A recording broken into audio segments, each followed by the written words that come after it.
Bonjour à tous. Alors bienvenue sur la chaîne Sam Agriculteur Indépendant. Alors Sam c'est moi et je suis très content de vous retrouver ce matin pour cette vidéo actualité, la 7e déjà de 2023. Pourquoi? Parce que les sujets se bousculent. On va notamment parler de l'eau et des sols au milieu des bassines. Et d'ailleurs on nous bassine avec l'agriculture intensive. Alors justement on va en parler. Qu'est-ce que c'est que cette agriculture intensive? On va aussi parler de l'agriculture biologique. Et pour finir, un sujet qui devrait vous passionner puisque on va le subir à partir de janvier 2026, c'est la stratégie de la ferme à la table. Tout un programme. Allez, on est parti.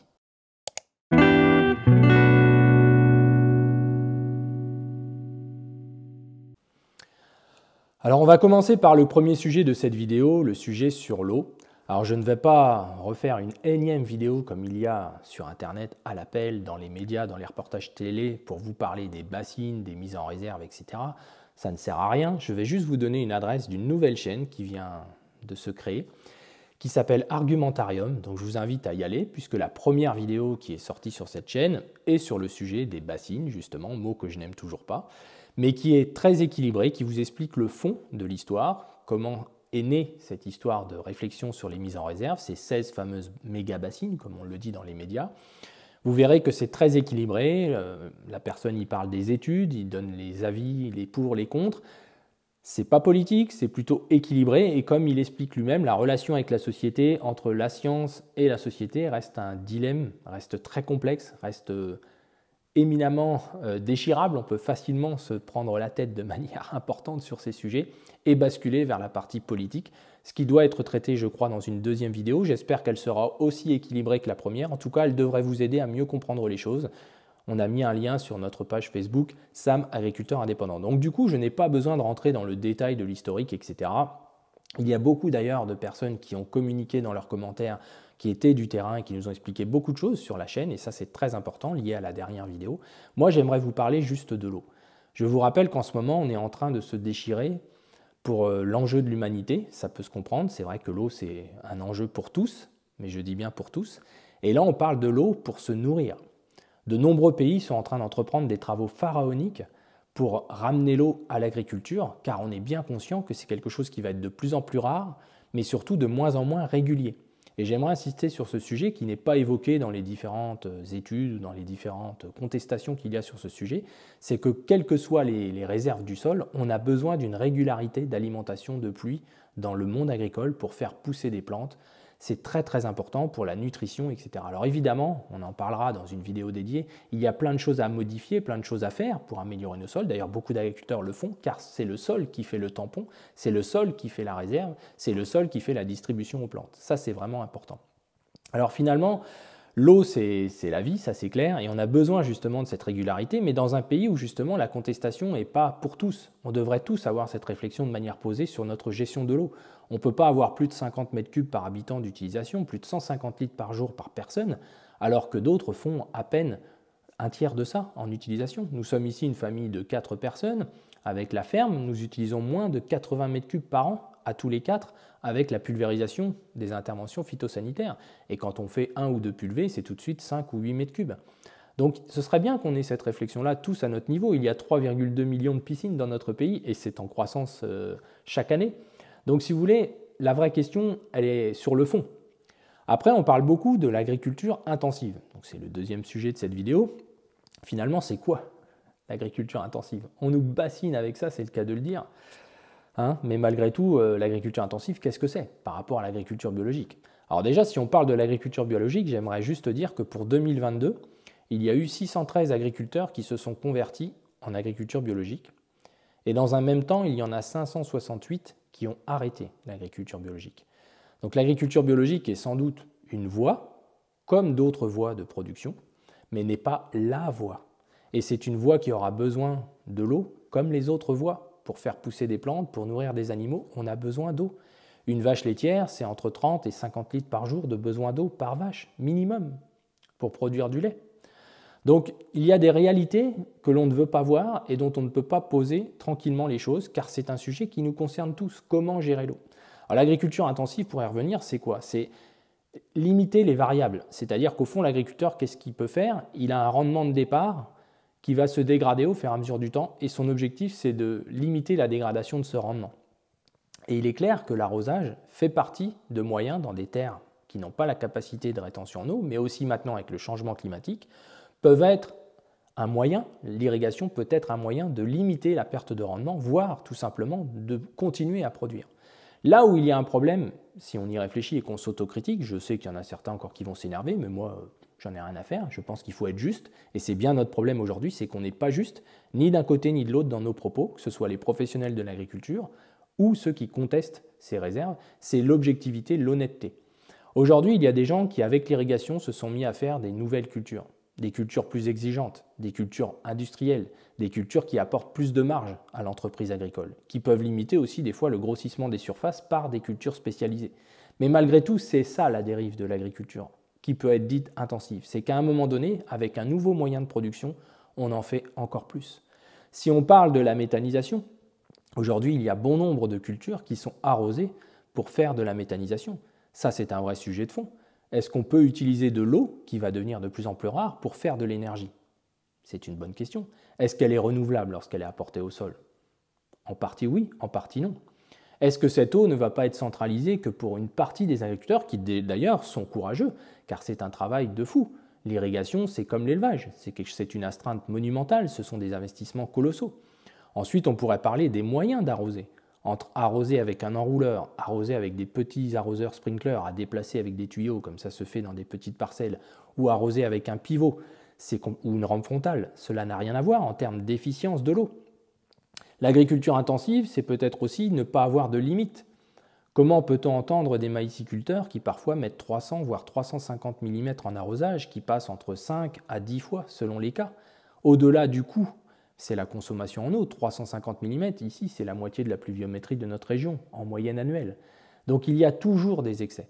L'agriculture intensive peut être considérée comme quelque chose où on n'a plus de limites. Et là où on n'a plus de limites, c'est dommage, car ce sont parfois nous, les professionnels de l'agriculture, qui sommes entraînés vers cela. Alors maintenant, pour rééquilibrer ce sujet-là, avant que tout le monde fasse sauter la chaîne ou son téléviseur ou son ordinateur, je voudrais dire quand même que l'agriculteur subit quand même beaucoup de choses. Et la seule chose qu'il peut contrôler ou essayer d'améliorer, c'est ses résultats pondéreux, c'est son rendement, hectare. C'est la seule chose qu'il peut essayer de faire. Le prix, il n'a aucun contrôle dessus. Je vous rappelle qu'en ce moment, le blé est revenu moins cher qu'il était avant la guerre en Ukraine, que ça soucie personne, que personne ne se demande comment les agriculteurs vont s'en sortir.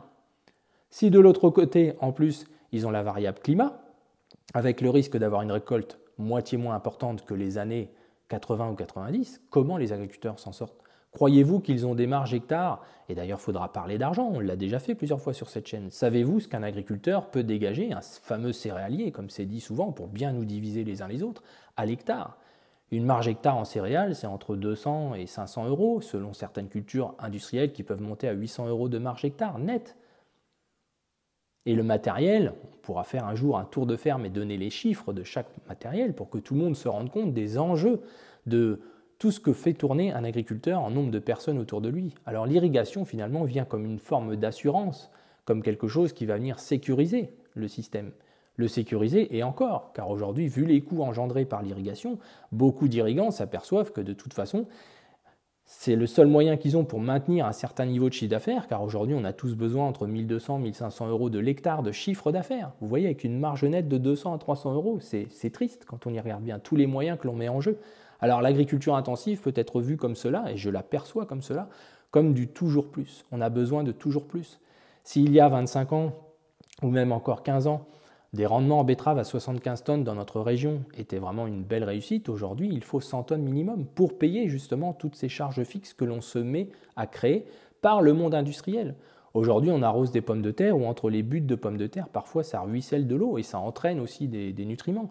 On fait des interventions phytosanitaires en nombre de 10 à 15, voire plus dans certaines années, pour des maladies d'apparence de la pomme de terre dans beaucoup de cas. Il faudrait aussi éduquer la société à accepter d'avoir des pommes de terre difformes avec des taches sur la peau, etc. Donc il y a tout un travail de faire plutôt qu'un travail d'accusation.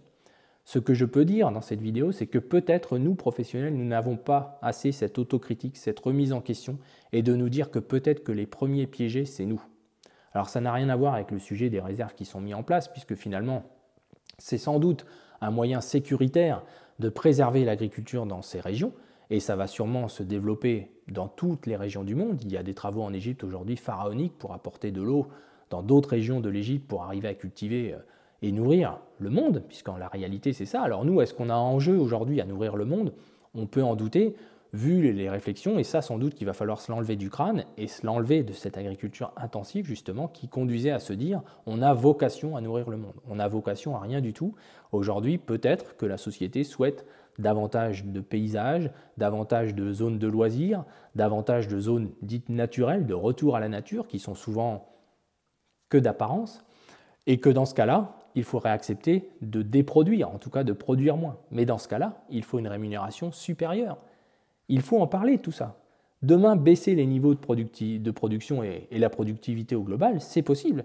Mais il faut des compensations. Il n'y a personne qui peut subir ça. Ou alors, c'est la disparition de bon nombre d'agriculteurs. Et d'ailleurs, la recherche d'hectares supplémentaires est liée aussi à cette notion de marge nette trop faible qui oblige à augmenter le multiplicateur. C'est-à-dire, plus on a d'hectares, plus on fait ces 100 ou 200 euros multipliés par un nombre. 100 hectares, 30 000 euros de marge à l'hectare, moins les 47% de charges, etc. Vous vous rendez compte, il y a un moment donné, il faudrait quand même que tout le monde soit conscient que les moyens mis en œuvre par les agriculteurs, ils ont grossi pas pour se faire plaisir uniquement.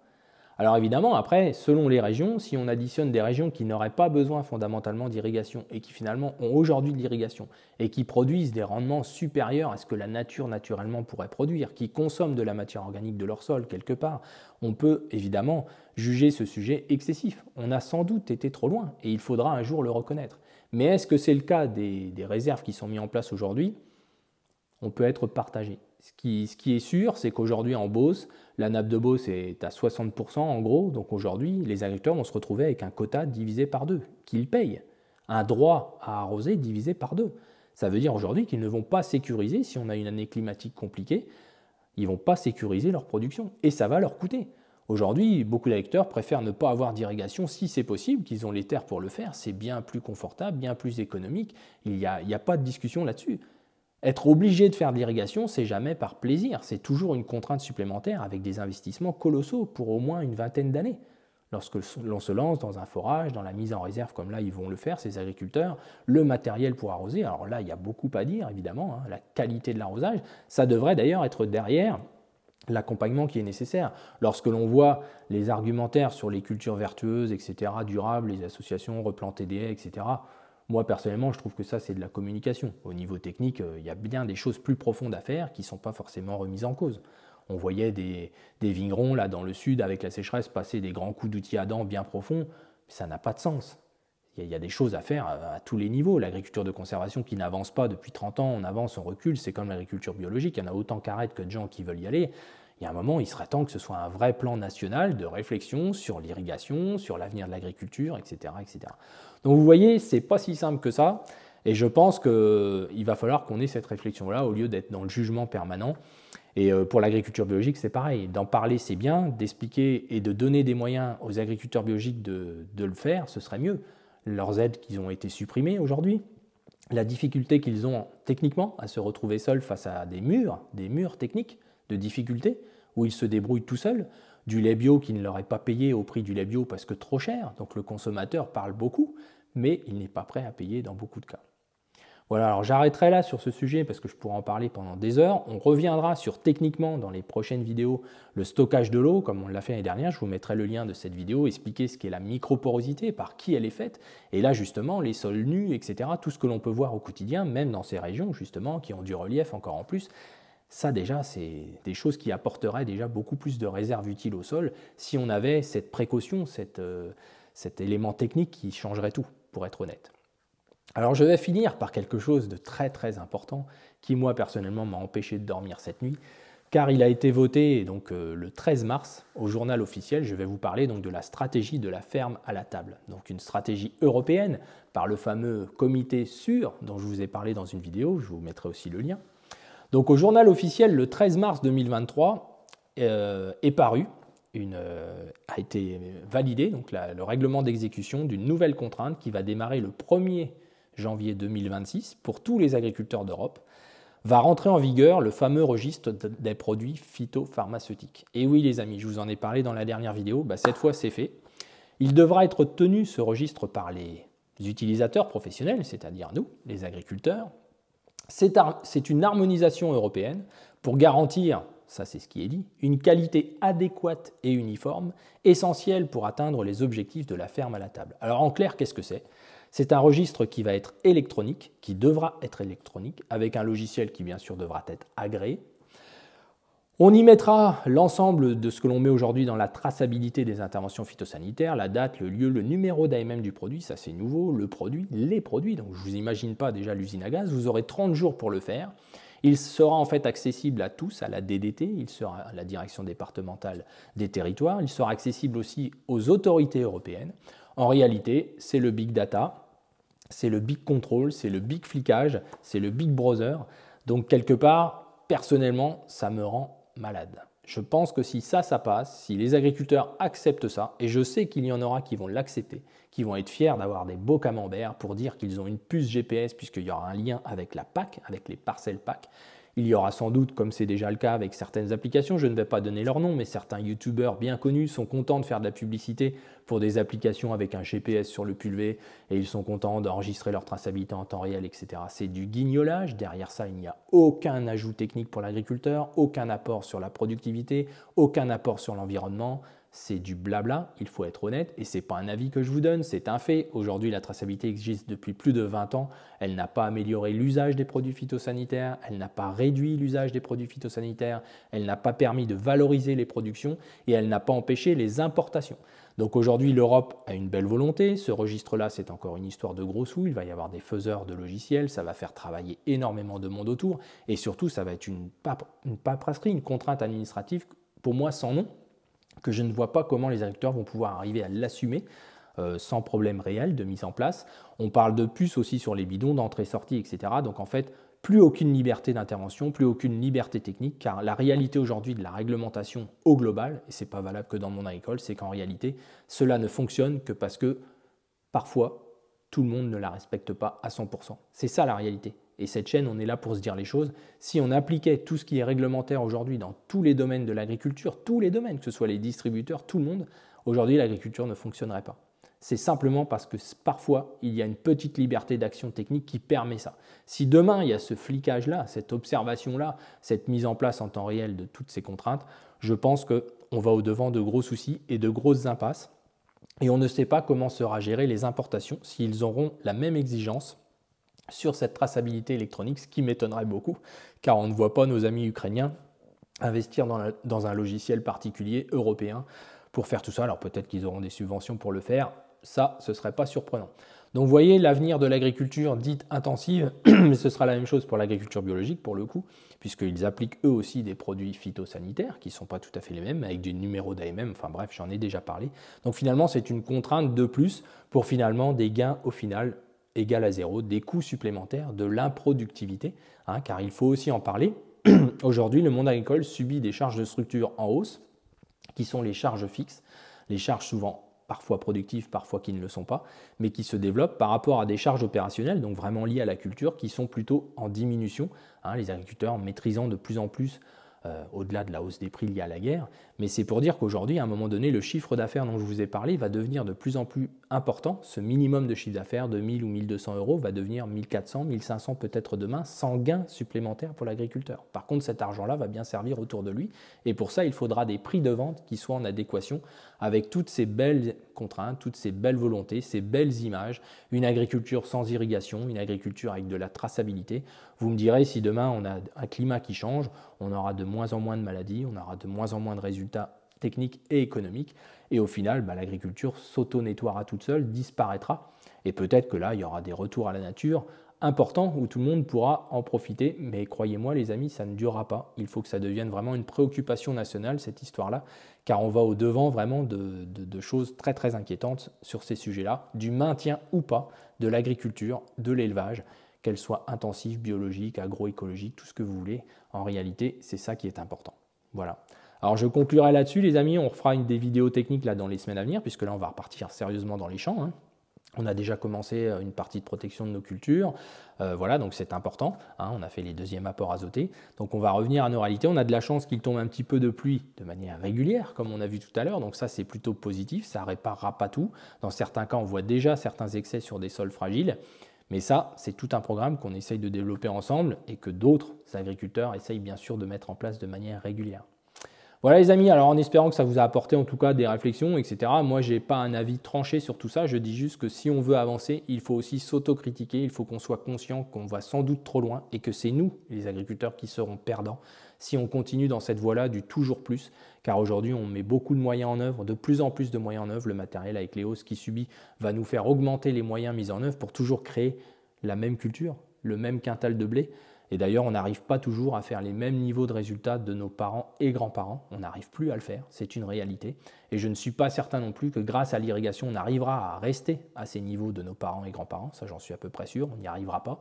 Mais malgré tout, on remet encore des nouveaux moyens, des nouveaux coûts de production. Et est-ce que c'est bien la voie pour nous, agriculteurs? Je parle bien. Le reste, c'est autre chose. Ceux qui nous entourent, etc., c'est autre chose, qui vivent beaucoup sur nos volumes. Mais c'est une vraie question. Est-ce qu'on ne se trompe pas de voie? Malgré tout, ça ne change rien sur le projet de mise en réserve de l'eau, car si on est 2 mois sans eau, de toute façon, il n'y aura pas de production. On le sait tous. Donc aujourd'hui, si c'est nécessaire, aujourd'hui, c'est important que l'on y réfléchisse et qu'on mette en place la possibilité de pouvoir utiliser de l'eau stockée pour maintenir un minimum de production, un minimum d'alimentation. Car on pourrait se retrouver avec des clashs mondiaux, comme c'est arrivé il y a quelques années, qui pourraient nous ramener très vite à des réalités qui vont être beaucoup moins drôles, les amis. Et ce ne sera pas des manifestations qui permettront de les résoudre. Voilà, je vous dis à bientôt dans une prochaine vidéo. Et n'oubliez pas, ah oui, j'allais le dire, n'oubliez pas de vous abonner, n'oubliez pas de liker, c'est très important pour la référence de la chaîne. Vous êtes tous à nous encourager, à nous faire beaucoup de compliments, mais ça, c'est une action que vous pouvez faire simplement pour nous aider à nous faire davantage reconnaître, davantage référencer. Je ne connais pas tout comment ça marche, mais c'est important. Et puis voilà, puis partagez si ça vous a intéressé. À bientôt les amis.